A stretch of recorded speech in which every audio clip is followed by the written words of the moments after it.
Prime division ન્યૂઝમાં આપનું સ્વાગત છે। ધોમધખતા ઉનાળામાં વન્યજીવોને પીવાનું પૂરતું પાણી મળી રહે તે માટેનું પુણ્ય કાર્ય ઉત્તર વન વિભાગ સંવેદનશીલ અભિગમ દ્વારા કરવામાં આવ્યું।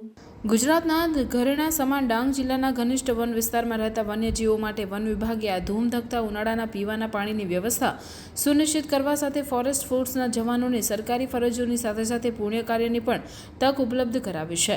ડાંગના વનોમાં વસતા વન્ય પ્રાણીઓને ખાસ કરીને પીવાના પાણીની અછતનો સામનો ન કરવો પડે તે હેતુસર પૂર્ણ વન્યજીવ અભયારણ્ય સહિતના જંગલ વિસ્તારમાં કુદરતી પાણીના સ્ત્રોતની સાથે સાથે પાણીના કૃત્રિમ સ્ત્રોતનું પણ નિર્માણ કરાયું છે, જેમાં ટેન્કરની મદદથી પાણી ભરવામાં આવે છે અને ક્ષત્રિય વનકર્મીઓ દ્વારા તેનું સતત નિરીક્ષણ કરી ખૂટતી કડી જોડવામાં આવે છે। આવા કૃત્રિમ સ્ત્રોત પાસે ટ્રેપ કેમેરા ગોઠવીને વન્ય પ્રાણીઓની હિલચાલનું પણ સુપેરે ધ્યાન રાખવામાં આવે છે।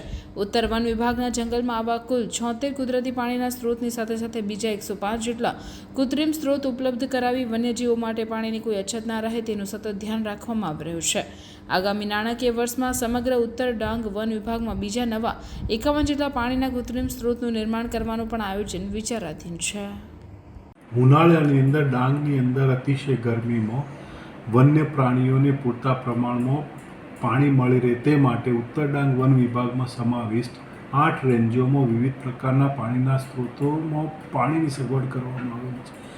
અલગ અલગ રેન્જમાં આપણે ગણીએ તો કુદરતી રીતે જે છે 76 સ્ત્રોત છે, 105 કૃત્રિમ રીતે બનાવેલા છે અને બીજા 51નું આયોજન કરેલું છે। એટલે ઉનાળાની અંદર દરેક વિસ્તારમાં બીટ કમ્પાર્ટમેન્ટની અંદર વન્ય પ્રાણીઓને પૂરતા પ્રમાણમાં પાણીની સગવડ મળી રહે તે પ્રકારનું આયોજન કરેલ છે અને આ પાણીની સગવડ તેમજ તેમની મૂવમેન્ટની ધ્યાન રાખવા માટે 100 કરતાં વધારે અલગ અલગ જગ્યાએ ટ્રેપ કેમેરા લગાવવામાં આવેલા છે।